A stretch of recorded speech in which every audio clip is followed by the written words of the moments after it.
কি গো, বাজারে এত দেরি, এতক্ষণ কি করছিলে? আর কি করব, বাজারে গেছি জানিস তো, একটু টুকিটাকি তো জিনিস কিনতে যেতে হবে আমাকে, জানিস তো। এই কোনটা কিনলাম বাচ্চাদের আনবো। ও বাবা, সে আর এক কাণ্ড, বলতেও লজ্জা লাগে। আমি গ্লুকনটা কিনছি, দেখছি হঠাৎ করে একজন এসে না, কি ভালো আছে ও। আমি তো অবাক, কি রে বাবা, আমি আপনাকে তো চিনতে পারছি না। বলে তোমাকে তুমি চিনতে পারছো না? আমি কে?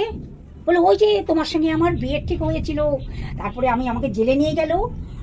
আমি আরে ঘাটের মোড়া, এখন তো চিনতে পারছি, জেলে নিয়ে গেছে। আরে তোমাকে সেই চোর, বেটা চোর তুমি তো, লজ্জা করেনি? না না, শোনো শোনো, যা হবার হচ্ছে শুনলাম তুমিও একা আর আমিও একা, তাই ভাবছি আবার নতুন করে যদি আমরা শুরু করি কেমন হয় বলো তো। আমি কি নতুন করে? ওরে ঘাটের মরা, কোথায় রে? দোকানে ঝাঁটা দেখেছিলাম, ঝাঁটা দিয়ে তোর বীজ ঝরে দেবো।